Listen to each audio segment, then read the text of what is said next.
Good evening, viewers. I am Roseless Francis, and I'm a research and teaching assistant at the School of Humanities here at IGNOU. Today, I will be teaching you about Business English. I'll help you understand what Business English is, and later we'll have a look at a PowerPoint presentation on presentation skills.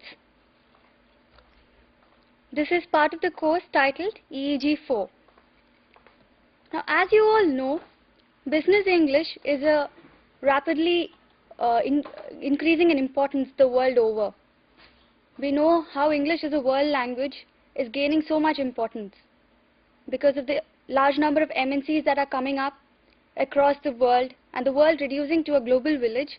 English seems to be a top priority as a world language. And because of this reason, we have a particular academic discipline known as English for specific purposes.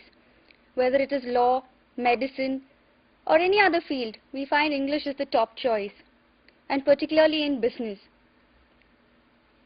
Business English is the most sought after under English for specific purposes. It is recognized as an academic discipline in many tertiary institutions across the world. Now, who is this Business English for? It is meant for the students of business who are who have interest in improving the communication skills, those who are interested in vocabulary and topics related to trade, finance, and so on. Others focus on communication skills like negotiation skills. We need English in meetings, in socializing, and report writing, business correspondence, and so on and so forth. Now, I will take you through a PowerPoint presentation on presentation skills. In this presentation, we'll understand what is important in presentation skills, as in who are the people who require presentation skills. It is not just business people. You may require it as a student of English or any other academic discipline. As a teacher in any college or school, you may need to make a presentation. Also, if you're a manager in some organization or an employee, you will be required to make presentation skills. Now, in this PowerPoint presentation, we will look through what is essential to prepare for a presentation, hints on effective delivery, and some do's and don'ts. Then also the use of signaling, signposting, listing techniques, the importance of body language in the presentation, summaries and conclusion, and question and answer sessions at the end of a presentation. To begin with, any presentation requires you to make a plan. For instance, when you make a plan for a building, you need a blueprint for the building. Similarly, a presentation requires you to do a proper planning, a preparation. Now, the essential steps in planning for a presentation. When you give a presentation, it is important not only what you're going to say, but how you're going to say. For a presentation to be effective, you need to put across your ideas very powerfully. That is, the audience should understand what you're trying to convey. So when you give a presentation, how you deliver the information is just as important as what you say. For this, you should be well aware of the subject that you're going to talk about or present about. And you should also know your audience very well. What is the nature of the audience? What is the number of the audience, as in the size of the audience? And also the knowledge level of your audience. What do they already know and what they are here to learn from you. So in your planning, you have to, as I said, it is a blueprint, so you have to do that work extremely well. This helps you overcome any sort of nervousness that you have before making a presentation. Also, it makes you more confident. It will also help you identify the weak points or any gaps that are there within your presentation that you are going to make. And this will also help you maintain a timing of your presentation. For instance, if you're given half an hour, you should know, maybe you could give a presentation for 25 minutes and leave a 5-minute gap for interaction with the audience. The audience would be willing to ask you questions and so on. So you should time your presentation very well. Next thing is your objectives. Now, what is important in your objectives? you should understand why you're giving this presentation, whether it is to inform your audience, whether it is to entertain them, or to give some sort of a training. For example, if you want to teach them how to make a PowerPoint presentation, or maybe how to use MS Office, MS Word, and so on, you could give a training program, a presentation on how to use that. Or it could be to persuade them. Suppose you have you follow a particular ideology, or you have a certain idea in your mind and you want to convey that to your audience, you could use a presentation to that. Next, as I've already told, you should know your audience. Whom exactly will you be addressing, and how many people are there in the group that you're going to make the presentation before? What is their knowledge level and what do they need to know? Next is your content. Now in content, you should know, you will have so much of information, but you should know what is relevant to the audience that you're going to make the presentation for. It should be appropriate. You should not cram in too much of material while making the presentation. Like generally you find PowerPoint presentations where there is too much of text filled into a particular slide. This makes it difficult for the audience to follow what you're trying to convey. So you should sift good and sufficient material that is needed for the presentation. Next is your approach. Now what is most important in making a presentation is building a rapport with your audience. Your audience should be able to relate to you.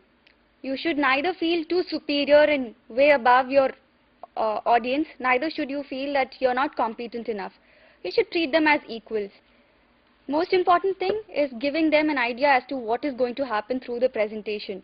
This will keep them interested throughout. Tell your audience what you're going to say it, and then tell them what you have said. You should make use of relevant examples related to their day-to-day life. Then you can use statistical figures, etc. You can also add few anecdotes for variety and humor. There is no person who dislikes humor. So make it as interesting, get them involved, and that is the way, have a very positive approach towards your audience. Next we have organization. Now this again is very important because you have to be very clear. You have to be able to sound coherent and comprehensible to the audience. So organize your material in a very logical manner, and that will help you make a good and effective presentation, have a good impact on your audience. Cover all the points in a very logical manner. Now we'll have certain signposts. Signposts are signals that are needed to indicate to the audience what you're going to do next. In the beginning you have the introduction. Now in the introduction you generally welcome the audience. You have a pleasant expression on your face, smile, make them feel welcome wherever the presentation is going to take place. Then introduce your subject, then outline the structure of your talk and provide guidelines on the questions, whether you will address questions during the presentation or at the end of the session. So build this kind of a positive rapport. Now here we'll look at some ways to signal the structure of your presentation. Pay particular attention to the verbs in bold. For example, when you begin, you greet the audience. You'd say good morning or good evening ladies and gentlemen, or good morning everyone, and so on.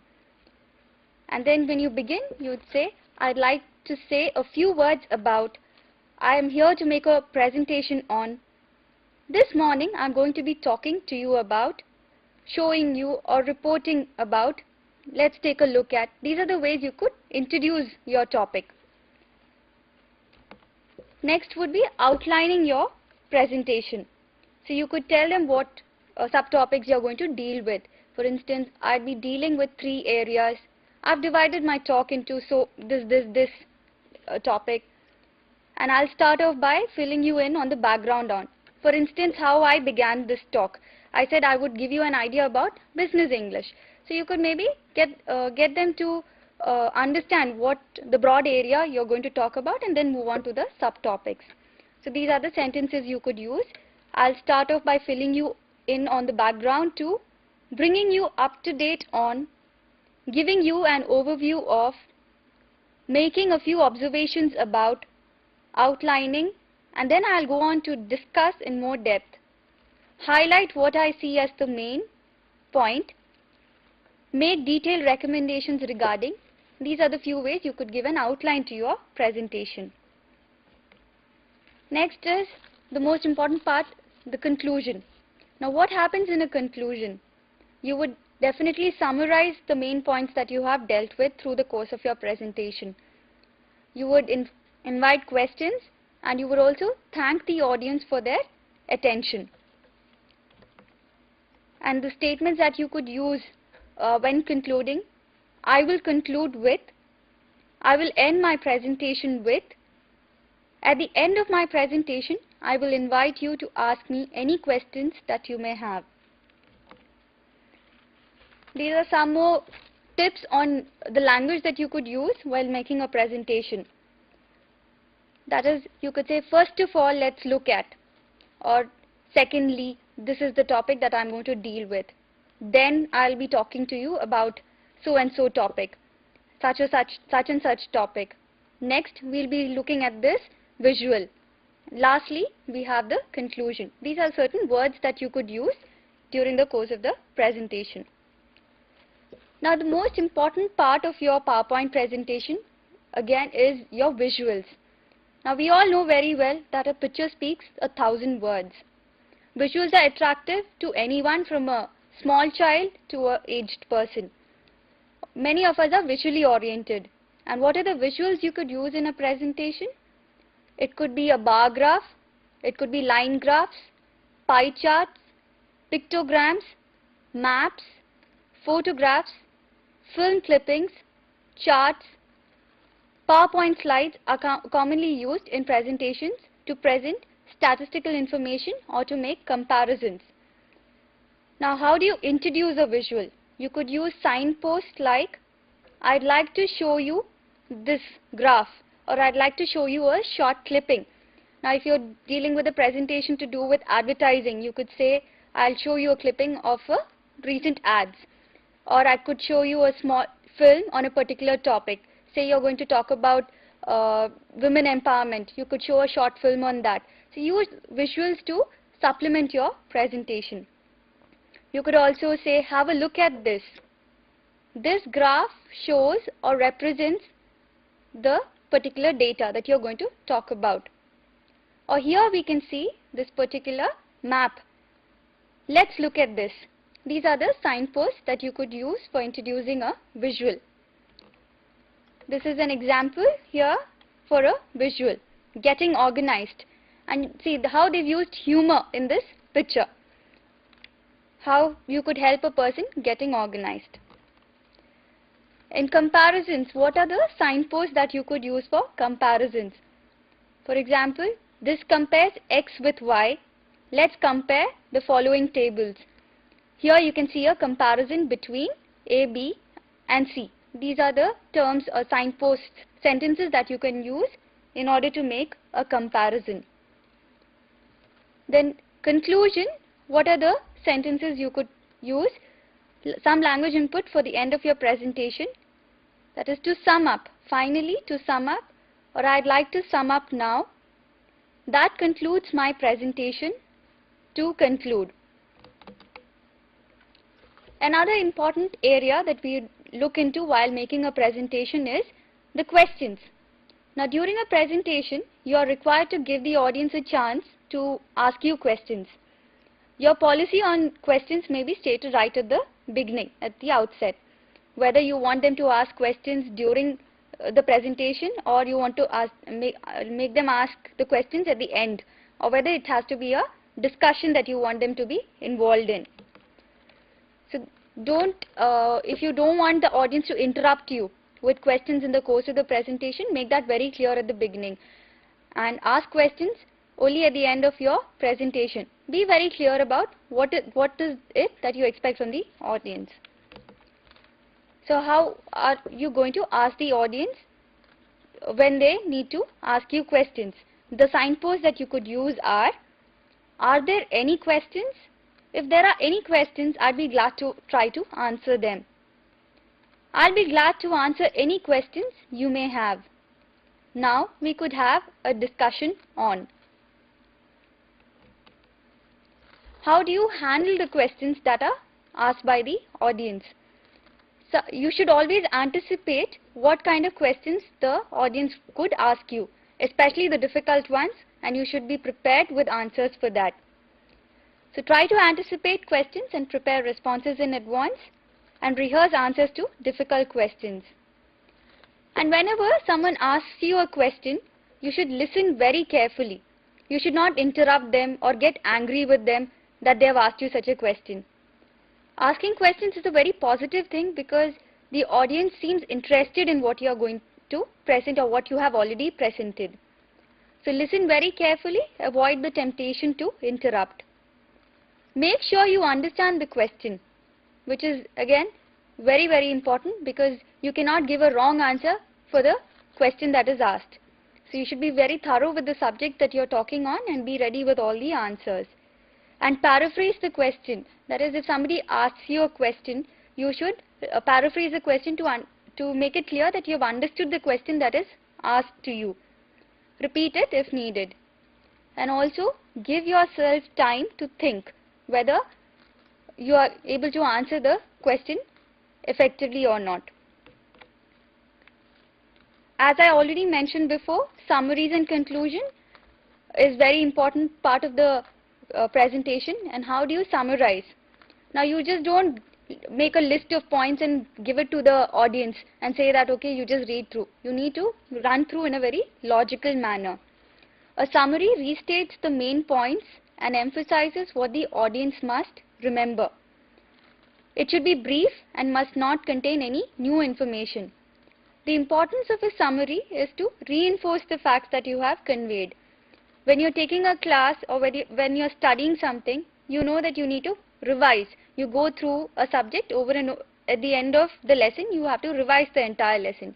Similarly, when you're giving a presentation, it is important that your audience also has a revision, or the facts are reinforced and it remains in their mind. That is the importance of a summary or a conclusion. Now, how to have an effective conclusion? Don't just present data of summarized results and leave the audience to draw its own conclusions. You need to state the logical consequences of what you have said. The conclusion may often contain recommendations.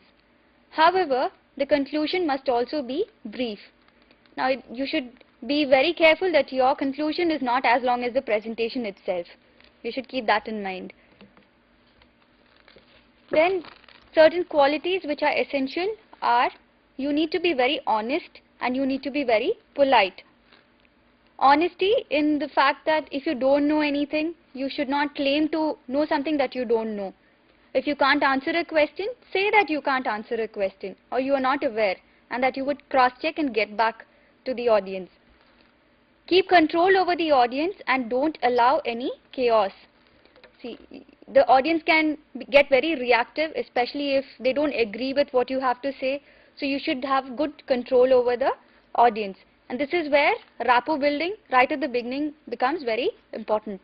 You should not allow any confusion to take place while making a presentation. Ensure that you entertain only relevant questions, because sometimes there are people who would ask questions just for the sake of asking questions. So you should be intelligent enough to select the questions that are relevant to your presentation and answer them. And definitely keep a lookout for time. Time management is extremely important while making a presentation. Don't allow the discussion session to linger on interminably. People would just go on arguing and debating and there would be no end to that. So you have to see to it that you moderate the whole situation. And be polite. Whenever someone asks you a question, you be polite in accepting the question and answering in an equally polite manner, and also thank the audience for the attention that they have given you throughout the time of your presentation. Next, we move on to certain do's and don'ts that you need to follow while making a presentation. When it comes to using your voice. Now, Sometimes we may not have a very loud voice, but while making a presentation, try to be as loud as possible. But be very careful that you are not shouting at the top of your voice, neither are you whispering. It should be clear enough for your audience. Then vary your tone once in a while, because if you sound monotonous, your audience will switch off. They will not pay attention or concentrate on what you're going to present. Then also think about your speed. If you talk too fast or too slow, you would lose your audience. If you talk too fast, you're not able to be legible to what your audience is listening to. Neither, if you go too slow, what happens is they lose interest, they may sleep off, they may doze off, so you should be very careful about the pace.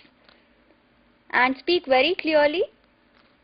Pause for emphasis and effect. Especially when you're making a very significant point, you can have good pauses and also be emphatic in what you're conveying. Body language is another important area. In this, you need to be very careful that you make sufficient eye contact with everyone who is present in the room. You can't keep on focusing on one person or a particular group. Make everyone feel involved. And rather than looking at the floor or ceiling or down at your notes all the time, it becomes you are yourselves distracted and you distract the audience if you do that. So maintain a constant eye contact with the audience. Then next is use notes on cards to jog your memory. Have these hints given to you and cards which could help you talk further on whatever subtopic you're going to talk on, instead of continuously looking at your notes and reading it word by word, which is again very putting off for the audience. Thirdly, stay in one place instead of running around the room or moving about too much. This again is very distracting for the audience and you would fail to have the impact that you intend to. Stand still as much as possible. Avoid making any unnecessary gestures. Gestures would be any habitual action, like if you keep on shaking your hand or moving your head or anything that distracts or takes away the attention of the audience. Then as much as possible, stay in the front of the room rather than moving about, walking towards the middle of the audience. Avoid that.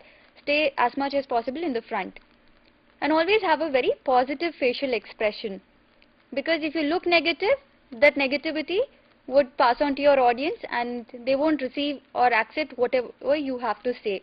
They would be very indifferent to what you got to say.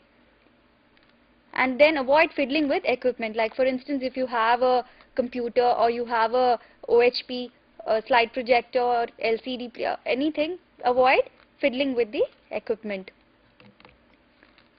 Finally, like I said, as in any presentation, you need to sum up, and sum up in a very logical manner. So here I'd be summing up my talk on presentation skills. We had a look at the following topics, that is planning. At first, you need to plan out your presentation very well, prepare yourself. That helps you be more confident and make a impactful presentation. Get your objectives clear, who you are aiming this presentation for, what is your purpose, whether it is to inform, to entertain, to train or persuade. Then keep in mind your audience, what is the age level, the knowledge level of your audience, as well as the number of people going to be present in your audience. And always make sure that you build a rapport with the audience. Then you have the content. Be very clear as to what exactly you want to convey to your audience. Don't have to involve everything that you know about the topic in your presentation. It would be very difficult to manage. Then is your approach. Have a very positive attitude towards the people and towards the subject that you're going to talk about. You make sure that you convey to the audience what you're going to say, how you're going to say, and sum it up very well. Organize yourself in a very logical manner. Use visual aids like graphs. You can use your LCD projector. You could use a PowerPoint presentation. Make it as lively and entertaining as possible. Then use signposting, because this gives you a structure and idea, not just for yourself but also to your audience. like when you're going to introduce, when you're giving the outline of the presentation, what you're going to do throughout the presentation, and when you're concluding, when you could ask when they are willing to ask questions. So use signposts. Then you have the questions. Questions like how you would address the questions, and how and when the audience can ask you questions. Then you have summaries and conclusions. Summarize in a very logical manner so that your audience knows what they have to take home, what they have understood, what they need to understand from the presentation that you have given. And give careful attention to your voice and body language. Voice modulation, intonation, all that is extremely important, because if you're just going to sit there and talk continuously in a monotone, it becomes, you lose out on your audience and the presentation would have not served its purpose. So make it as lively as possible and have a very positive body language. Hope you have understood what are the essentials for making a very effective presentation, and this talk has helped you on that.